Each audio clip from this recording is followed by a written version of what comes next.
Hello everyone, welcome to the channel. সকলোকে স্বাগতম জনাইছো মই অৰবিন্দ বৰা আৰু সবাই যেটো কাৰণে ওয়েট কৰি আছিল কাট অফ প্ৰেডিকচনক লৈ পেলাই এই ভিডিওটোৰ কাৰণে আৰু আজি আমি হেতু ভিডিও লৈ আহিছো কাট অফ প্ৰেডিক্ট কৰিম এক্সপেক্টেড কাট অফ এপিএসসি লৈ পেলাই প্ৰিলিমছত কিমান যাব পাৰে সেই বিষয়ে কথা পাতিম ফ্যাক্টৰস কেটা কথা প্ৰথমে পাতিম আমি যে কোন কেটা ফ্যাক্টৰৰ ওপৰত ডিপেন্ড কৰিব যে কাট অফ কিমান হ'ব যোৱাবাৰতছে কম হ'ব নে বেছি হ'ব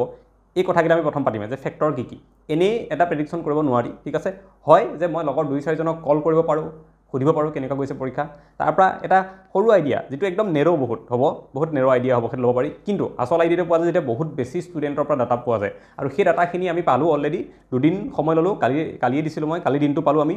আজি দিনটো পালো গুটেখিনি ডাটা হোৱাৰ পিছত 5000তকৈ বেছি ষ্টুডেন্টছে জুনে এবাৰ প্ৰিলিমছ দিছিলে তেওঁলোকে ডাটা দিলে এটা ইম্পৰ্টেন্ট ডাটা আছে বহুত ইম্পৰ্টেন্ট ফ্যাক্ট আপোনালোকে টেলিগ্ৰামত দেখিছে মোৰ টেলিগ্ৰামত যোন জড়িত হৈ আছে সিসেট পেপাৰ এখনক লৈ পেলাই সেই ডাটাটো এটা মানে ভয়ংকৰ ডাটা মই আপোনালোকক কম অলপ পিছতে ফ্যাক্টছতে মই কম আৰু গটিকে কাট অফ কিমান যাব হেতু আমি জনাৰ আগতে ক্যাটেগৰি ওয়াইজ মই কম জনাৰ আগতে চাই লওঁ যে কাট অফ কোন কেটা ফ্যাক্টৰৰ ওপৰত ডিপেন্ড কৰিব পাৰে যেটো কাৰণে কাট অফ এটা সেট হ'ব তাৰ ফ্যাক্টৰ সাধাৰণতে কি থাকে বা কি হ'ব পাৰে তো আমি ফ্যাক্টৰ চালে সাধাৰণতে দুটা তিনটা ফ্যাক্টৰ চাও বহুত বেছি চাব দৰকাৰ নহয় চাও যে আমি সিট কিমান আছে যিকোনো পৰীক্ষা হেতু লাগে এডিআৰই হওক বা এপিএসসি হওক বা পুলিচৰ পৰীক্ষা এসআই হওক যতে নহওক কি আমি প্ৰথম চাই লওঁ যে সিট কিমান আছে আৰু এপিএসসি যদি চাও আমি এবাৰ দেখিছো যে এপিএসসি সিটৰ সংখ্যা কম আছে বহুতে কম 235 পোষ্ট আছে গটিকে 2500 বা 2700 মান মানুহ তেওঁলোকে কেৱল লব মেইনছৰ কাৰণে ওকে ওয়েৰাস যোৱাবাৰ 913টা পোষ্ট আছিল আৰু 11000 মানুহ সিলেকশন হৈছিল যোৱাবাৰ গটিকে এবাৰ পোষ্ট কিন্তু সেই ক্ষেত্ৰত বহুত কম বা সিলেকশন যিমানৰ হ'ব সেই নাম্বাৰটো কম যোৱাবাৰ 11000 আৰু এবাৰ 2700 বা 2500 মানুহ সিলেক্ট হ'ব গটিকে হিউজ ডিফাৰেন্স এটা আছে আৰু এটোৱে কি আমাক দেখায় এই কথাটো আমাক কি উমান দিয়ে এটো কথাকে উমান দিয়ে যে এবাৰ কাট অফটো যোৱাবাৰতকে বেছি যোৱাৰ চান্স আছে ওকে আৰু সেকেন্ড যেটো ফ্যাক্টৰৰ ওপৰত ডিপেন্ড কৰে হেতু কি হয় যে ক্যান্ডিডেটস কিমানে এপিয়াৰ হৈছে কিমান ক্যান্ডিডেট এপিয়াৰ হৈছে পৰীক্ষাত হেতুৰ ওপৰত ডিপেন্ড কৰে এটো কোৱাৰ আগতে মই তাৰ লাষ্টৰটো কৈ লওঁ ঠিক আছে তিনটা আছে যে কোৱেশ্চন পেপাৰখনৰ টাফনেস লেভেলটো কেনেকুৱা মই অলৰেডি যেটো ভিডিও পৰহি বনাইছিলো তাতে কৈছিলো যে কোৱেশ্চনৰ যদি আমি লেভেলটো চাওঁ কোৱেশ্চন পেপাৰখনৰ তেতিয়া হলে আমি দেখিম যে হেখন কোৱেশ্চন পেপাৰ যোৱাবাৰতকে টান আছিল টান বেলেগ এটা কাৰণত টান হৈছে বিকজ পেপাৰখন লেংদি আছিল বহুত বেছি মানে কোৱেশ্চন বিলাক বহুত দীঘল স্টেটমেন্ট কোৱেশ্চন যোৱাবাৰতকৈ বেছি হৈছে যোৱাবাৰ আছিল বহুতখিনি কিন্তু যোৱাবাৰ ওয়ান লাইনাৰ কোৱেশ্চন আছিল কিন্তু এবাৰ স্টেটমেন্ট কোৱেশ্চন যোৱাবাৰতকৈ বেছি হৈছে আৰু যেটো পেপাৰখনক লেংদি বনাই পেলালে আৰু লগতে ষ্টুডেন্টছৰ কাৰণে বা এসপাৰেন্টৰ কাৰণে পেপাৰখন টান হৈ গ'ল গতিকে মই কি কৈছিলো যে যোৱাবাৰতকৈ টান হৈছে পেপাৰখন ওকে গতিকে পেপাৰ টান আৰু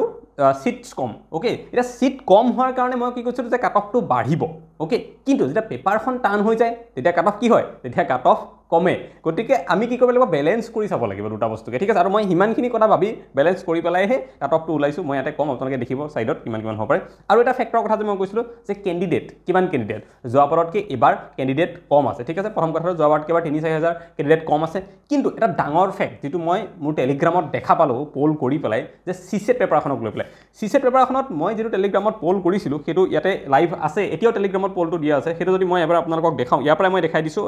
মোৰ ইয়াতে ওকে এটো আপোনালোকে যদি দেখা পাইছে টেলিগ্ৰামৰ পোলটো যদি ইয়াতে মই দেখা পাইছে সিসেটৰ যেটো পোল আছে 54% আৰু 46% তো ইয়াতে 46% কৈছে তেওঁলোকৰ সিসেট ক্লিয়াৰ নহয় কাৰণটো কি সিসেট বহুতে ম্যাথছ টান পায় ইংলিশ টান পায় আৰু আমাৰ যিখন সিসেট পেপাৰ আছে তাত কিবিলাকে থাকে লগতে সিসেট পেপাৰখনো যোৱাবাৰতকে এবাৰ টান হৈছে আৰু টান হৈছে বিশেষকৈ এথিক্সৰ যিবিলাক কোৱেশ্চন আছে বেলেগে ভাবে বেলেগ এটা আনসাৰ হ'ব বেলেগে ভাবে বেলেগ এটা আনসাৰ হ'ব এপিএসসিৰ মতে হয় বেলেগ আনসাৰ যেহেতু এথিক্সৰ পেপাৰ হেখন এথিক্স ৰিলেটেড কোৱেশ্চন আছিল হেকিটা বা কমিউনিকেশ্যন স্কিলৰ লগত ৰিলেটেড গতিকে তাতেও বহুতৰ ভুল হৈ পেলাই নিগেটিভ মাৰ্ক তেওঁলোকৰ গৈছে আৰু সেই কাৰণে যিখন আমাৰ সিসেট পেপাৰ আছে হেখনত বহুতে কিন্তু পাস নকৰে বুলি কৈছে আৰু আমি জানো যে যেতিয়া সিসেট পেপাৰখন বেয়া হয় যদি সিসেটত যদি কোৱালিফাই নকৰে মানে দুখৰ ভিতৰত যদি 66 নাপায় তেতিয়া হলে মেইন পেপাৰখনত লাগিলে 180 170 পালে চেকে নকৰে এপিএসসি গতিকে সেই কাৰণে বহুত ষ্টুডেন্ট ডাইৰেক্ট আউট হৈ যাব তেওঁলোকে মেইনছত মানে জিএস পেপাৰ 1ত তেওঁলোকে 100কে বেছি পালে 120 পালে তেওঁলোক ডাইৰেক্টলি কেনসেল হৈ যাব যদি তেওঁলোকে সিসেট খনত 66 পাব নোৱাৰে গতিকে ইয়াত কিন্তু 46% সিসেটত ফেল কৰা বুলি কৈছে ধেমালি নহয় 1500 মানুহৰ পোল ইয়াতে ওকে গতিকে আমি তাৰ পৰা চাব পাৰো যে সিসেটৰ পৰা বহুত মানুহ বাহিৰ হৈ যাব গতিকে কাট অফটো সেইফালৰ পৰা যদি চাও আকৌ মডাৰেট হৈ অহাৰ চান্স আছে আৰু যোৱাবাৰ যদি উদাহৰণ দিও মই যোৱাবাৰ পৰীক্ষা 68000 মানে দিছিলে এক্সাক্ট ফিগাৰটো মই নাজানো 68000 মানে এপিয়াৰ হৈছিলে কিন্তু অকল 32000 মানুহে সিসেট পাস হৈছিল মানে আধাতকে বেছিয়ে যোৱাবাৰো কিন্তু সিসেট ফেল কৰিছে তেনে ক্ষেত্ৰত এবাৰ আমি যেটো ডাটা পাইছো যে 46% অলমোস্ট আধা মানুহে ফেল কৰিব বুলি এটো তা মানে বৰ মানে আমি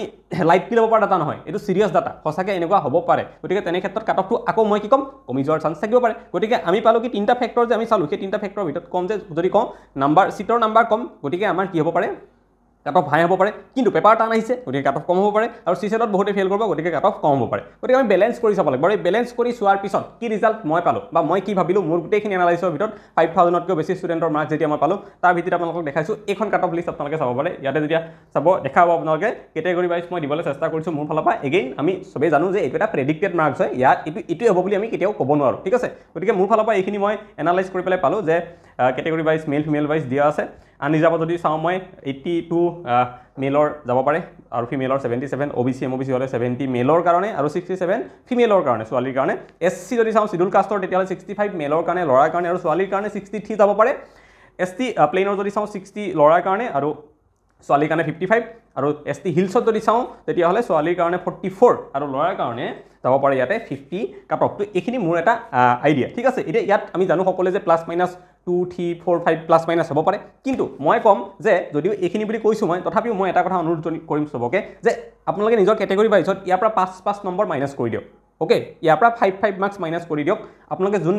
জেনেৰেল মেল আছে তেওঁলোকে জেনেৰেল ল'ৰা যিসকল আছে তেওঁলোকে 82 আছে ন তো আপোনালোকে 5 মাইনাছ কৰিলে কিমান আহিব 77 আহিব তো 77 যদি কোনোবাই পাইছে প্ৰিপেৰেশ্যন কৰি থাকক কাৰণ প্ৰিপেৰেশ্যন কৰাৰ প্ৰব্লেমটো কি আছে হয় নাই আমি যদি এইকেইদিন ৰিজাল্ট দিবই 10 দিনৰ ভিতৰতে যোৱাবাৰ যেটো আমাৰ ট্ৰেণ্ড আছে গতিকে আমি 10 দিন যদি প্ৰিপেৰেশ্যন কৰিও থাকোঁ আমাৰতো লছ একো নহয় কিন্তু যদি আমি প্ৰিপেৰেশ্যন কৰি নাথাকোঁ নাপাম বুলি প্ৰিলিমছত কিন্তু যদি কোৱালিফাই হৈ যায় আপুনি এই 10 দিন যেটো লছ কৰিব হেতু আপুনি কেতিয়াও ৰিপেয়াৰ কৰিব নোৱাৰিব হেতু এটো ইৰিপেয়াৰেবল বস্তু এটা হয় কাৰণ 10 দিনত বহুত কিবা চেঞ্জ হৈ যায় কিয় কাৰণ মাত্ৰ 3 মাহ সময় আছে আপুনি 1 বছৰ সময় থাকিলে 10 দিন নষ্ট কৰাটো ইমান ফৰক নপৰে কিন্তু 3 মাহৰ ভিতৰত যদি আপুনি 10 দিন নষ্ট কৰি দিয়ে বহুত বেছি ফৰক পৰিব আপোনাতকে কোনোবা সেই 10 দিনত বহুত বেছি আগুৱাই যাব গতিকে মই কম অলপ এবা 5 মাৰ্কছ মাইনাছ কৰি দিয়ক যদি হিমানো আপোনালোকৰ মাৰ্কছ আছে তেতিয়াও আজিৰ পৰাই মেইনছৰ কাৰণে প্ৰিপেৰেশ্যন কৰা আপোনালোকে ষ্টাৰ্ট কৰক আৰু চাওক মেইনছৰ কাৰণে প্ৰিপেৰেশ্যনৰ কাৰণে বহুতে মোক অলৰেডি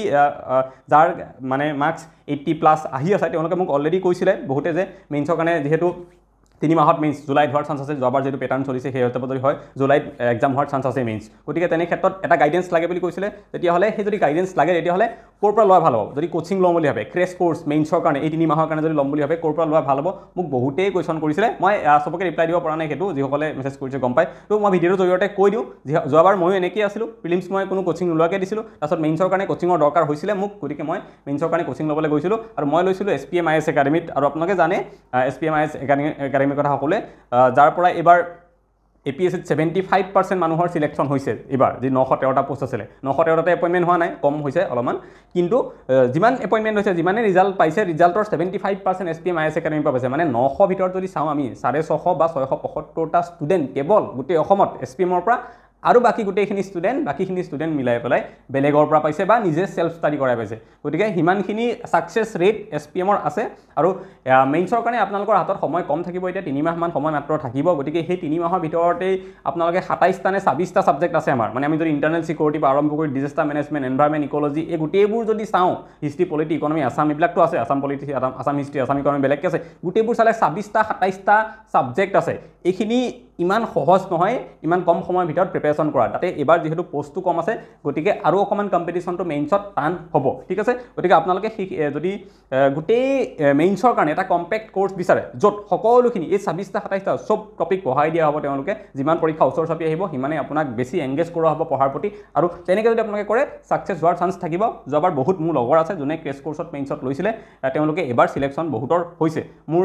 নিজৰ অফিসত recently assistant accounts officer join কৰিছে মোৰ কাখৰ অফিসটো এসিস্ট্যান্ট একাউন্ট অফিচাৰ জয়েন কৰিছে আৰু গুৱাহাটীত তেনেকুৱা মোৰ চিনাকি আছে কলিয়াবৰত মোৰ চিনাকি আছে তেনেকুৱা গুটেইখিনি যিমানখিনি মোৰ চিনাকি আছিল এসিস্ট্যান্ট একাউন্টছ অফিচাৰ মোৰ ৰুমমেট জন যে আছে যুগল তাৰ কাজিন দাদা এজন তেজপুৰৰ হয় এসিএস ৰেংক 29 নে 27 পাইছে তেখেত SPM ৰ পৰা কেছ কোৰ্সত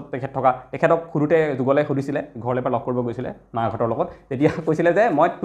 একদম চকুমুটি SPM ৰ ওপৰত টাচ কৰিছিলো যে SPM ত যি পঢ়াইছিলে যি কৰিছিলে ছাৰহতে অকল মই তাকেই কৰিছিলো সেই কাৰণে হয়তো ৰিজাল্ট হৈছে বুলি তেওঁ কৈছিলে ওকে এটো মোক মোৰ ৰুমমেটজনে কোৱা কথা আৰু মই নিজে যেহেতু SPM ৰ কেছ কোৰ্সত যোৱাবাৰ আছিলো গতিকে মোৰ এক্সপেৰিয়েন্সৰ ফালৰ পৰা মই ক'ব পাৰো আপোনালোকে অকণমান একোটাত অৱহেলা দেখা নাপায় আপোনালোকৰ কাৰণে 100% কৰিব খালি কথা এইটোৱে হ'ব যে আপোনালোকৰ নিজৰ কাৰণে কিমান দিব ইচ্ছাৰে আপোনালোকৰ কাৰণে 100% দি দিব আপোনালোকৰ নিজৰ কাৰণে কিমান দিব সেইটোৱে কথা মোৰ কথাটো অলপ বেলেগ হৈছিল যোৱাবাৰ কোচিঙৰ কাৰণে মই অকমান দেৰিকৈ গৈছিলো 2 মাহ 10 দিন মান সময় পাইছিলো কোচিঙৰ কাৰণে কিন্তু তাকো মই 27-28 দিনমান কোচিঙত যোৱাৰ পিছতে মোৰ চাকৰি হৈ গ'ল শিলচৰত। তো মই গুৱাহাটীৰ পৰা শিলচৰ গুচি আহিলোঁ, নতুন জেগা নতুন ঠাই, অফিচ ডেইলি দিনটো যাব লাগে। তো এনেকুৱা এটা পৰিৱেশত মোৰ বাৰু বহুত কমি গৈছিলে, মই ক্লাছবিলাক ফ'ল' কৰিব নোৱাৰিছিলোঁ লাষ্টৰ ফালে, সেইকাৰণে হয়তো মোৰ ইমান ঠিক নহ'ল। তথাপি যদি চাওঁ আৰু 10% মান মাৰ্কছ পালে মেইনছ ক্লিয়াৰ হৈ গ'লহেঁতেন এটলিষ্ট, তেনেকুৱা এটা ৰিজাল্ট। যদিও মই APSC কেতিয়াও আগতে প্ৰিপেৰেশ্যন কৰা নাছিলোঁ, প্ৰথমবাৰ কৰিয়ে তেনেকুৱাকৈ মই পাইছোঁ। অ'কে, আপোনালোকে যদি SPMত ল'ব বিচাৰে তেতিয়াহ'লে এইটো হেল্পলাইন নাম্বাৰ তলত দিয়া আছে, ইয়াতে আপোনালোকে কল কৰি পেলাই সুধিলেই হ'ব বা মোৰ কথা ক'ব পাৰে, যদি কয় তেতিয়া তেওঁলোকে বুজি পাই যাব আৰু আপোনালোকক গোটেই কোৰ্চৰ বিষয়ে বুজাই দিব যে কি পঢ়োৱা হ'ব, কেনেকৈ পঢ়োৱা হ'ব, ক'ত ক্লাছেছ হ'ব, অনলাইনত কিমান ফিজ, অফলাইনত কিমান ফিজ। SPMত ল'লে আপোনালোকে অনলাইন অফলাইন দুটাতে চাব পাৰিব। যিসকলে অফলাইন ক্লাছেছ ল'ব তেওঁলোকে অফলাইনতো ক্লাছত বহিব পাৰিবই গৈ পেলাই গুৱাহাটীত চেণ্টাৰত, আৰু অনলাইনো ঘৰত আহি পেলাই চেম ক্লাছটো আকৌ চাব পাৰিব, মানে ছেফ থাকি যায়। আৰু যিসকলে অনলাইন চাব তেওঁলোকেতো ঘৰৰ পৰা অনলাইন চাব পাৰিবই। গোটেইখিনি আপোনালোকে তাতে ফেচিলিটি পাব, মেইনছৰ A to Z যি লাগে আপোনালোকৰ কাৰণে গোটেই প্লেনিং পঢ়োৱা চব কৰি দিব ফেকাল্টিসকলে, যোৱাবাৰ আমাকো যেনেকৈ কৰি দিছিলে। আৰু যদি আপোনালোকে কোচিং নলয়ও বা SPMত যদি এনৰলমেণ্ট নলয়ও মেইনছৰ কাৰণে, তেতিয়াহ'লে যিটো এনচাৰ ৰাইটিং প্ৰগ্ৰেম 27 তাৰিখৰ পৰা আৰম্ভ হ'ব, সত্যজিৎ ছাৰে আৰম্ভ কৰিব নিউজ পেপাৰ এনালাইচিছৰ জৰিয়তে। ডেইলি দুটা কুৱেশ্যন তেওঁলোকে প্ৰেক্টিছ কৰাব, আৰু সেই দুটা কুৱেশ্যন যেতিয়া প্ৰেক্টিছ কৰাব আপোনালোকে সেই কুৱেশ্যন দুটা প্ৰথম ছাৰে যিখিনি টপিক্স বুজাব ডেইলি, মানে কাৰেণ্ট এফেয়াৰ যিটো আধা ঘণ্টামানৰ এটা এনালাইচিছ ভিডিঅ' থাকে ইউটিউবত আপলোড হয়, সেইটো চবেই চাগে পাইছে চেনেলত, SPM IAS একাডেমি ইউটিউব চেনেলত। তাতে গোটেই টপিকখিনি বুজোৱাৰ পিছত তাৰ ওপৰত ডিপেণ্ড কৰি দুটা মেইনছৰ কুৱেশ্যন ডেইলি দিব। আপোনালোকক টপিকখিনি বুজাবই, লগে লগে কুৱেশ্যন দুটা দি দিব আৰু দেখাই দিব যে কেনেকৈ এনচাৰ লিখিব লাগে। গোটেইখিনি কৰাৰ পিছত আপোনালোকে নিজে ঘৰত টাইমাৰ লগাই এনচাৰ লিখিব টেবুলত বহি, যোৱাবাৰ আমিও কৰিছিলোঁ সেইবিলাক কাম। আৰু তাৰপিছত আপোনালোকে ফটো মাৰি PDF বনাই পেলাই ধুনীয়াকৈ এনচাৰকেইটা এটা পৰ্টেল থাকিব SPM IAS একাডেমি, তাত আপলোড কৰিব। আৰু 24 ঘণ্টা ভিতৰত আপোনালোকে বা 30 ঘণ্টাৰ ভিতৰত সেইকেইটা চেক কৰি পেলাই আপোনালোকে উইথ ফিডবেক ঘূৰাই দিব, আকৌ আপলোড কৰি দিব ওলটাকৈ আপোনালোকৰ তাত, যে ক'ত ভুল হৈছে, কি হৈছে, বা 10ৰ ভিতৰত কিমান মাৰ্কছ পাইছে, 4 পাইছে নে 5 পাইছে, গোটেইখিনি ফিডবেক দি পেলাই আপলোড কৰি দিব। এনেকুৱা এটা এনচাৰ ৰাইটিং প্ৰগ্ৰেম যোৱাবাৰৰ পৰা SPM IAS একাডেমিয়ে আৰম্ভ কৰিছিলে, আৰু সিয়াতে তাতেও এনচাৰ আমিও লিখিছিলোঁ। অ'কে, আৰু এই গোটেইখিনি ইনফৰ্মেশ্যন মই দিলোঁ। আপোনালোকে যদি বিচাৰে SPM IAS একাডেমি ল'ব পাৰে, বহুত ষ্টুডেণ্টে পঢ়ি আছে, আমাৰ লগৰো বহুতে তাত অলৰেডি এডমিশ্যন লৈ আছে। মই বৰ্তমানেও ষ্টুডেণ্ট, এতিয়া মই তাৰে যিটো ফুল কোৰ্চ SPM IAS একাডেমি মানে ফাউণ্ডেশ্যন কোৰ্চ, সেইটো মই লৈ থোৱা আছে, যদিও APSC দিয়াৰ প্লেন নাই এতিয়া। নেক্সট অহা বছৰ বা তাৰ পিছৰ বছৰ যেতিয়া দিম নিশ্চয় তাৰ পৰা মই হেল্প আকৌ ল'ম। অ'কে, গতিকে আজিলৈ ইমানেই, আকৌ এটা নেক্সট ভিডিঅ'ত লগ পাম সকলোকে। Thank U.